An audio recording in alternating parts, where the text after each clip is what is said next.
Morning বন্ধুরা, আজকে আবারও একটা নতুন দিন নতুন সকাল তোমাদেরকে সঙ্গে নিয়ে শুরু করছি। তো আশা করছি সবাই খুব ভালো রয়েছো আর আমরাও বেশ ভালো রয়েছি। আর আজকে হচ্ছে 29শে এপ্রিল আর সোমবার, এখন বাজে ভোর 5টা। তো আজকের ভিডিওটা এখন থেকেই শুরু করলাম আর আশা করব অন্যান্য দিনের মতো আজকের ব্লগটিও তোমাদের ভালো লাগবে। ভোরবেলা ঘুম থেকে উঠে সব থেকে প্রথমে ঘরের জানালা দরজা এগুলো খুলে দিতে বেশ ভালো লাগে। ঘরটা যেন মনে হয় একটা ফ্রেশ এয়ার ঘরের মধ্যে ঢুকছে। আর সারা রাত্রি ধরে এসি চলছে, এখনো পর্যন্ত ঘরটা যেন একটা কেমনই বদ্ধ বদ্ধ লাগছে।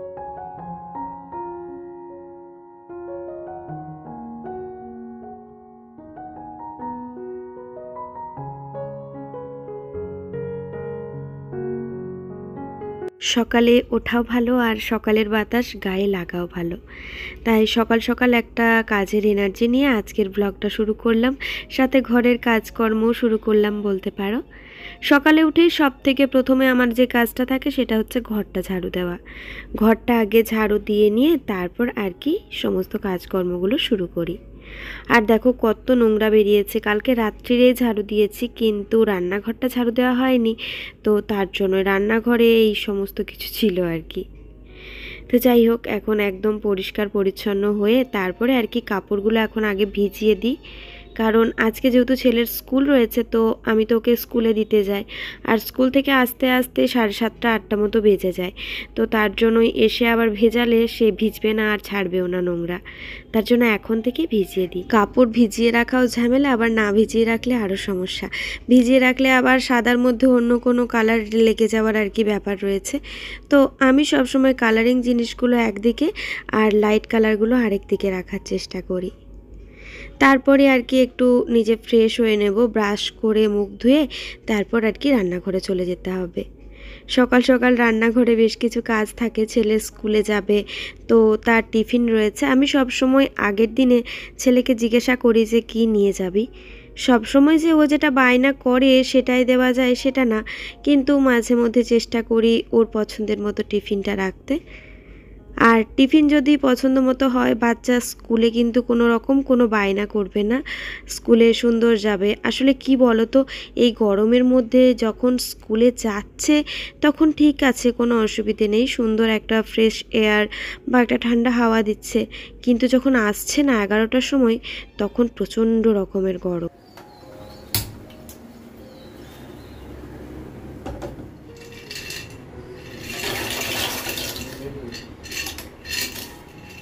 তো এইদিকে আমি পাস্তাটা সিদ্ধ করতে বসিয়ে দিয়ে নিচে এখন 1 গ্লাস ঠান্ডা জল খাবো, কারণ গরম জল খাবার দিন তো নেই। আর এখন আমি যাই খাই না কেন একদম ঠান্ডা জলের সাথে মিশিয়ে খাই। আর আজকে কোনো কিছুই ভিজাইনি, তো তার জন্য একদম ঠান্ডা প্লেন জল খেলাম, এতে শরীরটা একদম ফ্রেশ হয়ে যায়। আজকে থেকে এই সুগার লাইটটা দিয়ে চা বানাবো। সুগার ফ্রিটা বেশ কিছুদিন ইউজ করলাম, তো ভাবলাম চলো দেখি সুগার লাইটটা ইউজ করে। কারণ কি জানো, সুগার ফ্রিটা যখন বাড়িতে আনা থাকে তখন আর কি আমার হাজব্যান্ড না ওটা দেয় না, চায়ে চিনিটাই দেয়। তো এটা একটা চিনির মতো দেখতে, তো ও ভাববে যে হ্যাঁ চিনিটাই দিচ্ছি চায়ে, অথচ চিনিটা খাওয়াও হচ্ছে না। আর অনেকেই না বলছে যে সুগার লাইটটা খুব ভালো খাওয়াটা, কারণ ওতে ক্যালোরিটা অনেকটাই কম থাকে। তো দেখা যাক, ইউজ করি। 1 কেজির একটা প্যাকেট নিয়ে এসেছে আপাতত, একটা অফারও চলছিল তো তার জন্যই আরও বেশি। তো চায়ের কালারটা দেখছি একটু কেমন একটা ফেডেড হয়েছে আর কি, লিকারটা একটা অন্য রকমেরই কালার হয়েছে, চিনি দিলে একটু আলাদা হয়। তবে খেতে বেশ মন্দ লাগেনি, ঠিকঠাকই লাগছিল, মোটামুটি সুগার ফ্রি সিমিলার বলতে পারো। ছেলে স্কুলে যায় তো চা বিস্কিট খেয়ে যায়, 2টো বিস্কিট খেয়ে নেয় চায়ের সাথে ডুবিয়ে। চাও খায় না, ওই বিস্কিটটা খেয়ে চলে যায়, কারণ সকালবেলাতে না খুব একটা বেশি ভারী কিছু খাবারও কোনো দিনই খেতে পারে না। আর যেহেতু ছোটোবেলার থেকেই ওর একটা মিল্ক প্রোডাক্টে অ্যালার্জি ছিল, ওটা দিতেই পারতাম না। তো সেই জায়গা থেকে সকালবেলায় যে দুধ, হরলিক্স, বোর্নভিটা এই যাবতীয় যা হয় না, এগুলো ও ছোটো থেকে কোনো দিনই খায়নি। তো তার জন্য এখন আর নতুন করে আমি দিতে সাহসটাও পাই না, কারণ যাতে বাচ্চা ভালো থাকবে, বিশেষ করে এই গরমের দিনে। তো তখন আমি সেই জিনিসগুলো দেওয়ারই চেষ্টা করি যাতে হেলথটাও ঠিক থাকে আর সাথে ওর মুখটাতেও একটা রুচি লাগে। তো জাস্ট অল্প একটু করে অলিভ অয়েল দিয়ে এর মধ্যে আমি পেঁয়াজটা হালকা একটু ভেজে নিয়ে একটু ক্যাপসিকাম দিয়ে দিয়েছি। যেহেতু সকালবেলায় ব্রেকফাস্টের জায়গাতেই এটা খাবে তাই একটু হেলদিভাবে বানানোরই চেষ্টা করেছি। একদমই অল্প একটু অয়েল আর সাথে একটা ডিম দিয়ে দিয়েছি, আর ডিমটা দিলে বেশ টেস্টও হয় পাস্তাটা। ওই পাস্তাটাকে মেয়োনিজ তারপরে চিজ এগুলো দিয়ে বানালে খেতে আমার বেশ ভালো লাগে, তবে আমার ছেলে একদম খেতে চায় না। তো বেশ সুন্দর করে এটা ভেজে নিয়ে আর একটা পাস্তা মশলা এনেছিলাম, তো ওটা দিয়ে ফ্রাই করে দিলাম একটু সস লাগিয়ে। তো ব্যাস এটাই হয়ে গেল একদম রেডি। আর শেষে চিনিটা অ্যাড করি, তাহলে কি হয়, দু একটা চিনির দানা আর কি থেকে যায়, যেটা মুখে লাগলে ওর বেশ ভালো লাগে বলে। তো এসে খুব নাম করলো যে মা পাস্তাটা খুব ভালো হয়েছিল। আমারও বেশ ভালো লাগলো। আর সকাল সকাল টিফিনটা রেডি করে নিলাম। এখন তো ওকে রেডি করাতে হবে ঝটাপট করে, চলো। আর এদিকে জলের বোতলটাও আমি এখানে রেডি করে নিয়ে একেবারে ব্যাগে ঢুকিয়ে দেব। আসলে কি বলো না, সকাল থেকে স্কুল থাকলে একটা তাড়া তো থেকে যায়, তবে একটু সকাল থেকে উঠে সব কিছু গুছিয়ে নিলে আর অতটা হড়বড়িতে পড়তে হয় না। তো এখন বাজে ওই 6:15 মতো, চলো আমরা বেরিয়ে যাই। ছেলেকে নিয়ে স্কুলে এখন দিতে যাই, কারণ ওর গাড়িটা আসে মোটামুটি 5:35 নাগাদ। তো অত সকালে আর কি ওকে পাঠাই না, তো তার জন্যই। আর যেহেতু সকালবেলা করে ওর বাবা বাড়িতে থাকে, তো তাই আমার মনে হয় যে আমিও পিছনে বসে যাই, তাহলে ছোট ছেলে তো বলা যায় না, যদি ঘুমিয়ে টুমিয়ে যায় সকালবেলা তো তখন আবার মহা মুশকিলে পড়া যাবে।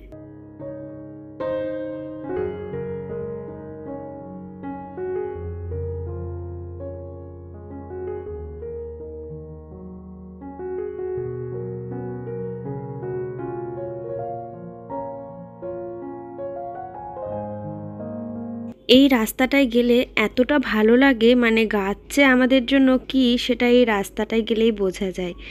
চারিদিকে গাছে গাছে ভর্তি, তো প্রচণ্ড ঠান্ডা এই রাস্তাটা।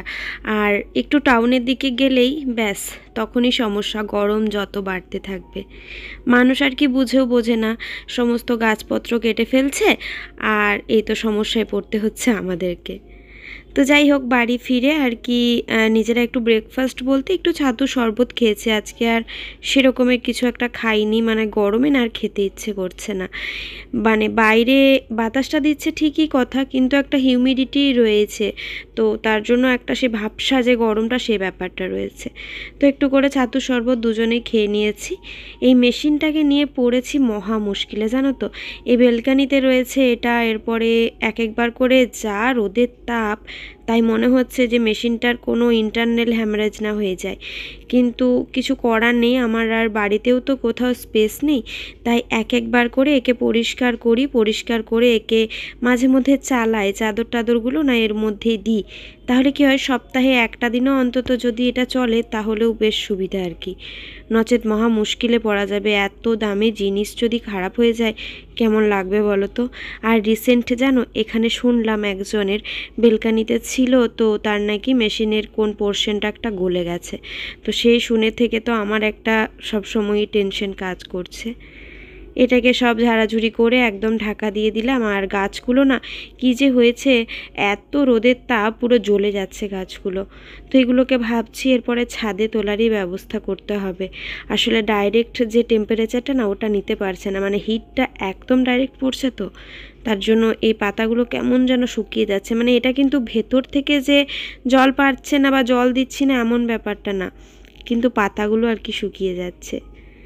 তো যাই হোক, চলো, এদিকে গাছে জল টল দেওয়া মোটামুটি কমপ্লিট। আর আমার এখানে একটা লাল বাসকের চারা লাগিয়েছিলাম, তো সেটাও লেগে গেছে বেশ ভালো মতোই।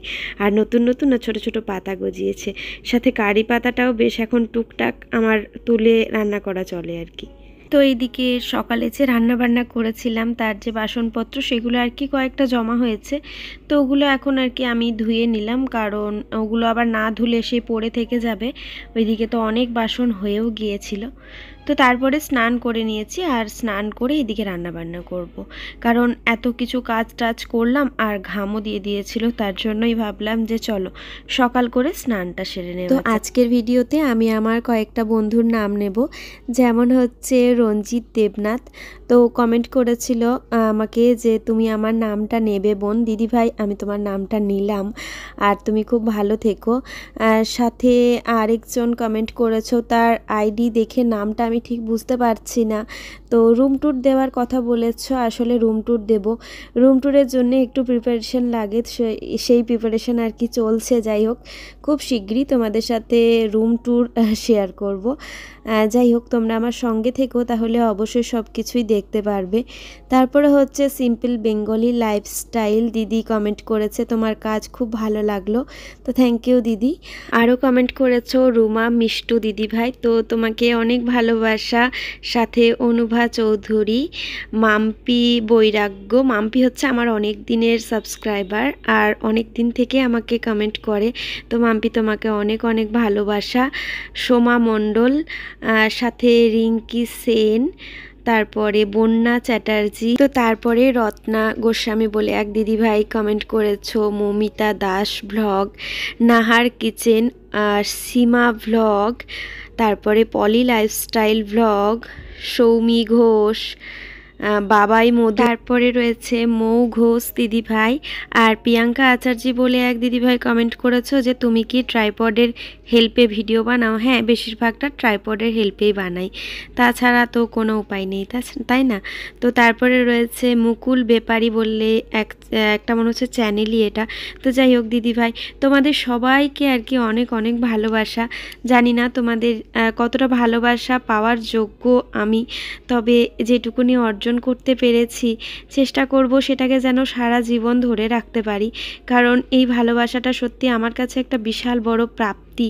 আমি কখনো ভাবিনি যে আমাকে এত এত মানুষ ভালোবাসা দেবে বা ভালোবাসা জানাবে। তো সেই জায়গা থেকে আমিও তোমাদেরকে অনেক অনেক ভালোবাসি। হয়তো বা তোমাদের সাথে দেখা হয়নি, সাক্ষাৎ হয়নি, কিন্তু এটাই বা কম কিসের, তাই না? তো এদিকে গল্প করতে করতে রান্নাবান্নাও কমপ্লিট হয়ে গেল। তো চলো, অনেক দিন থেকেই ভাবছিলাম যে এই একটু বিউলির ডাল আর কি কয়েক মাসের পুরনো হয়ে গেছে, তো সেটা কি করব, ডাল করলেও সিদ্ধ হচ্ছে না সেরকম, তাই ভিজিয়ে রেখেছিলাম।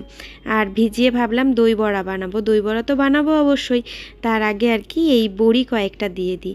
অনেক দিনের আগে আর কি বড়ি দিতাম, ছোটোবেলায় দেখতাম মা মাসিরা বড়ি দিত, তো তখন সে পাকামো মেরে মেরে দিতে চলে যেতাম, আর সেটাই আজকে নিজের সংসারে অ্যাপ্লাই করছি। তো এটা বেশ একটা ভালো অভিজ্ঞতা, তাই না? তো আজকের ভিডিওটা আমি এখানেই শেষ করব। ভিডিওটা কেমন লাগলো অবশ্যই জানিও। যদি ভিডিওটা তোমাদের অল্প কিছু ভালো লেগে থাকে তবে অবশ্যই like, comment, share and subscribe করে দিও। আর যাদের নাম নিতে পারলাম না তারা অবশ্যই এই ভিডিওর নিচে কমেন্ট করো, অবশ্যই নেক্সটে চেষ্টা করব তোমাদের নামগুলোও নেওয়ার। তো নাম জানি না প্রতিদিন নিতে পারবো কি না, আমি না ভুলেই যাই এডিটের সময়, তবে চেষ্টা করব এই আর কি। তো চলো বন্ধুরা, আজকের মতো তাহলে এখানেই বিদায় নিলাম। দেখা হবে আবারও একটা নতুন ভিডিওতে। ততক্ষণে সবাই খুব ভালো থেকো, সুস্থ থেকো, সাবধানে থেকো। আর এই যা গরম পড়েছে, অবশ্যই বাচ্চা কাচ্চাদেরকে একটু দেখো, আর বাড়িতে যদি কোনো পোষ্য থেকে থাকে তো তাদেরকেও একটু কেয়ার করো এই সময়ে।